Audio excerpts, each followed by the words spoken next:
Bitcoin au-dessus des 90 000 dollars. On s'habitue maintenant à le voir au-dessus des 90 000 dollars.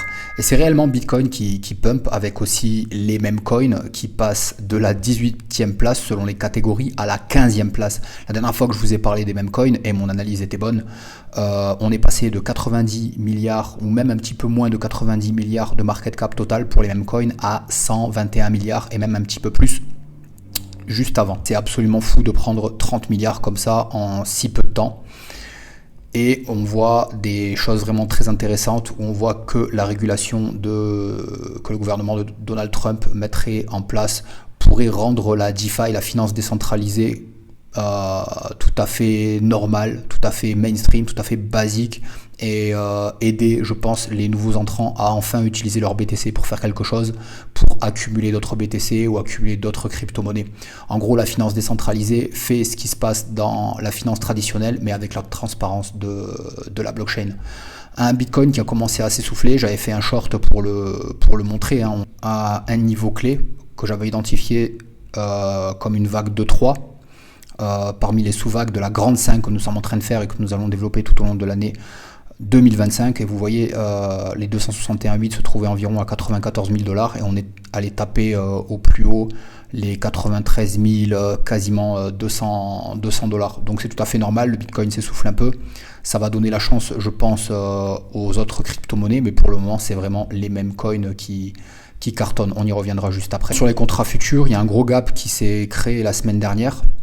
À environ entre 77 000 et 80 000 dollars, il y a 8 chances sur 10, 80% de chances de venir repasser, visiter cette zone de prix pour ce qu'on appelle faire remplir le gap et ensuite repartir. Donc si jamais le BTC descend jusqu'à 76 000 dollars ou même jusqu'à 74 000 dollars, pour moi, il n'y a absolument rien à signaler.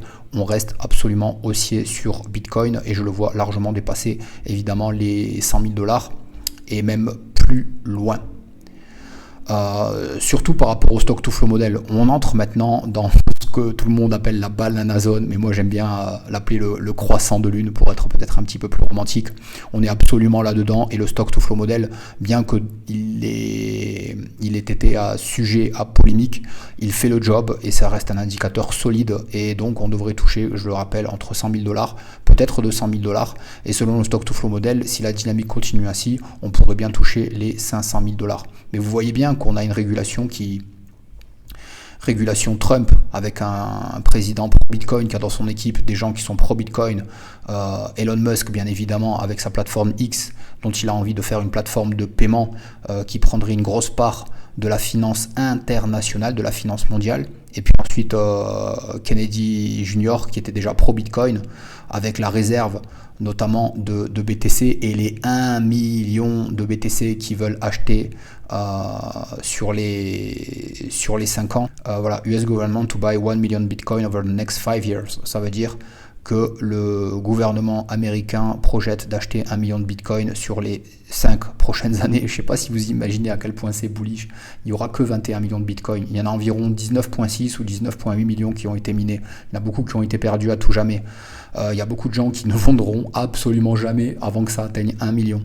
Il n'y a pas assez de BTC pour en mettre un dans chaque portefeuille de millionnaire. J'irai même plus loin, il n'y en a peut-être pas assez pour en mettre dans un portefeuille de chaque milliardaire. Donc si vous arrivez à attraper ne serait-ce qu'une petite partie de Bitcoin, vous ferez partie des privilégiés. Ne vous y trompez pas, oui il y a des mêmes coins, oui il y a des altcoins, mais il faut absolument avoir du BTC dans son portefeuille selon moi, entre 30 et 50%, c'est très important. Je tiens à remercier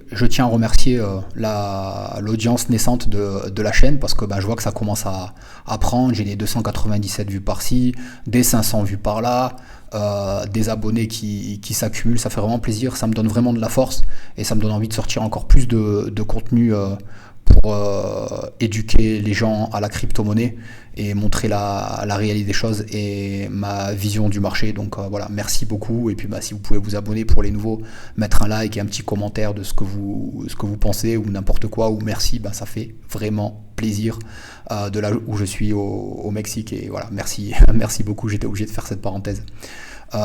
Maintenant, sur les petites capitalisations, depuis qu'on a fait cette Golden Cross, ici, la moyenne mobile à 50 jours qui passe la moyenne mobile à 200 jours, on est haussier. Donc c'est plutôt les mêmes coins qui en profitent, comme vu précédemment. Mais par contre, quand on passe sur le Total 2, on n'a pas encore fait cette Golden Cross. Alors je vais gommer les dessins pour que ça se voit mieux. Non, on n'a pas les moyennes mobiles.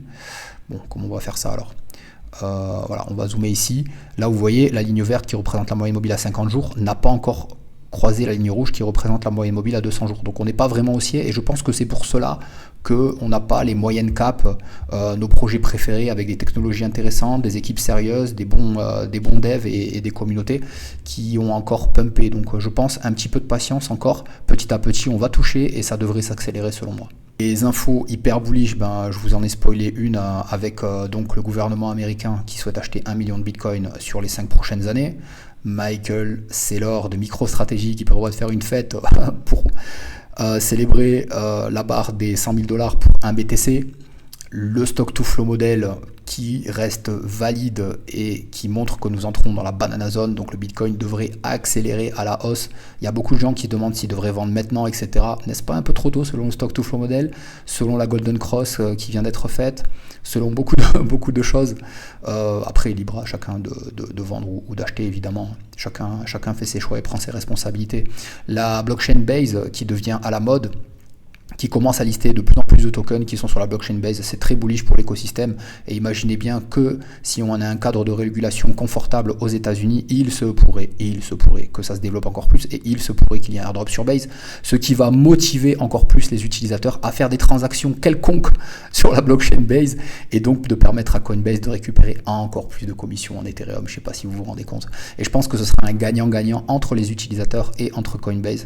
Et je pense qu'ils vont faire en sorte de séduire le maximum d'utilisateurs parce que c'est ça qui fait la valeur d'une blockchain, d'une plateforme. Ce sont les utilisateurs actifs, donc très très bull sur Base. Et l'info, Gary Gensler, qui va pas attendre de se faire virer par Donald Trump, comme il avait dit le premier jour au bureau, je vais virer Gary Gensler.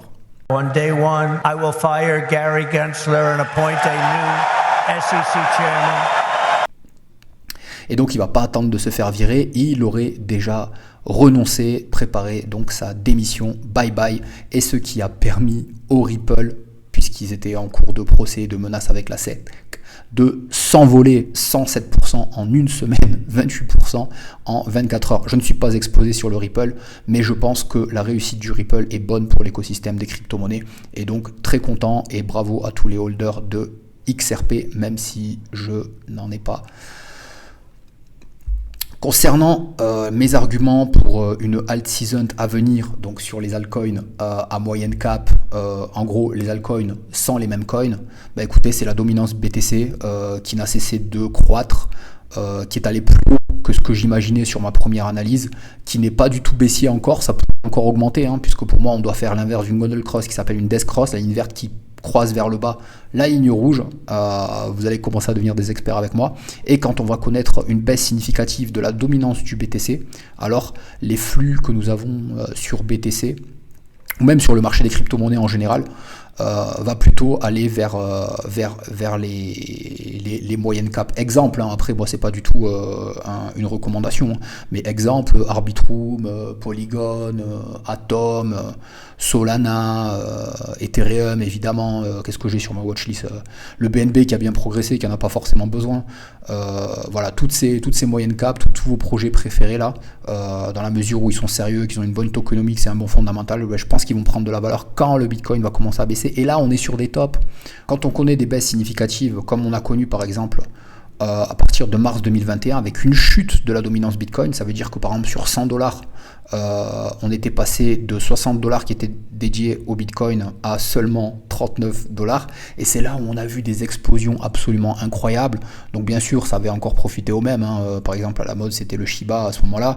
Il y avait le SafeMoon, j'en ai parlé. Je vous invite à voir ma vidéo sur les mêmes qui est vraiment très intéressante, avec la vision de marché que j'ai sur les flux que nous connaissons et que nous allons connaître sur ce cycle.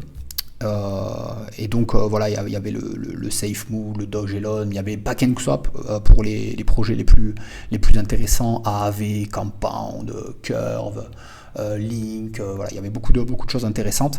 Et ça s'est passé quand le Bitcoin est passé. Donc, et même il était plus haut, hein, la dominance était plus haute, mais il y avait moins de crypto-monnaies à cette époque-là, on était à 72%. Et là, vous voyez, on arrive à un top, selon mon analyse, à 61%. Donc, à un moment donné, ça va baisser, ça va profiter donc à toutes les petites capitalisations. Je remontre le schéma. Pour moi, il y a deux entrées, il y a deux portes d'entrée en ce moment sur les crypto-monnaies. Il y a les gens avertis, sérieux, les institutions financières, par les ETF notamment, ou les gens éduqués qui ont lu, pourquoi pas, le Bitcoin et la blockchain sur la circom.com, qui vont d'abord acheter du BTC, parce que pour eux, le BTC, c'est haussier, ils prennent pas beaucoup de risques, c'est moins volatile que les autres crypto-monnaies. Et c'est un investissement sur long terme, puisque quand on regarde sur une ligne temporelle de 4 ans, c'est toujours haussier, ça ne baisse jamais en fait sur 4 ans. Maintenant, il y a les gens qui ont un appât du gain vraiment élevé, un goût du risque sans limite, et là, eux, ils veulent faire des fois 1000, des fois 10 000, et ils entrent donc sur des mêmes coins. Alors oui, il y a des choses spectaculaires. Là, j'ai récemment vu sur Peanuts un portefeuille qui avait investi $13, il s'est retrouvé avec 3 millions de dollars. Oui, ça arrive, mais c'est comme jouer à la loterie. Donc ça dépend dans quel cadre vous rentrez dans la crypto-monnaie. Vous rentrez en mode investissement long terme ou casino. Donc voilà, tout est respectable, hein, j'ai aucun problème avec ça. Donc je pense que la plupart des gens qui sont entrés sur les mêmes coins vont se faire tondre. Il y aura peu de gagnants, et ces peu de gagnants-là vont passer sur des projets plus intéressants à long terme, et pourquoi pas take profit en stablecoin. Et ensuite, il y a des gens qui auront acheté du BTC, qui vont dédier une partie de leurs gains à des mêmes coins, pourquoi pas. Et ou alors passer directement sur des moyennes caps, des narratifs à la mode. Là, par exemple, on parle beaucoup moins d'intelligence artificielle, alors que ça fait partie de notre quotidien. Là, j'ai vu par exemple que Instagram utilise l'intelligence artificielle désormais. Sur tous les derniers téléphones qui sortent, il y a une assistance d'intelligence artificielle. L'intelligence artificielle, elle est partout, je crois que même sur WhatsApp, il y a de l'IA. Voilà, c'est rentré dans le quotidien de beaucoup d'entreprises et de beaucoup de gens, comme Google fait partie de notre quotidien aujourd'hui. Les gens n'utilisent pas Internet sans utiliser un moteur de recherche qui est Google. Donc, et les seuls projets décentralisés sur blockchain, moi par exemple, je suis hyper bullish sur Tao, je suis très exposé sur Tao. Donc je pense qu'à un moment donné, ça va prendre beaucoup de capitalisation. Un Tao, par exemple, qui pèse, je crois qu'il pèse 5 milliards à peu près de capitalisation. Et quand on voit des mêmes coins qui pèsent 4, 6 milliards, qui n'ont aucun projet, etc., à un moment donné, la richesse, et c'est tout naturel, ça va se renflouer sur les moyennes caps. Donc si on a des portefeuilles qui n'ont pas vraiment décollé, et quand on voit des mêmes coins qui décollent, je comprends que ça peut être frustrant, mais patience. Patience, parce que je l'ai montré. La dominance Bitcoin est en train de baisser, comme je l'ai montré précédemment. Et ça va profiter donc aux moyennes cap, aux narratifs à la mode, au coût marketing. Et parmi les narratifs à la mode, il y aura certainement des projets douteux, des projets à risque. Moi, par exemple, j'ai mis beaucoup de réserves sur le SUI. Peut-être que techniquement c'est génial, mais il y a quand même en vesting la moitié de sa capitalisation. Donc ça veut dire qu'à tout moment, je crois qu'il y a plus de 300 000 tokens. Allez voir mon analyse de SUI dans ma playlist analyse des altcoins. Je crois qu'il y a plus de 300 000 tokens libérés chaque jour. Et à un moment donné, quand les gens qui ont investi au tout début du projet vont vouloir prendre leur profit pour en stable ou en BTC, ça risque de faire très mal. Voilà. Faut rester prudent. Et surtout, n'oubliez pas de construire votre plan d'investissement, de le suivre à toute épreuve pour rencontrer le succès et faire rugir le lion des crypto-monnaies qui se trouve en vous. Je vous dis à très bientôt et merci encore.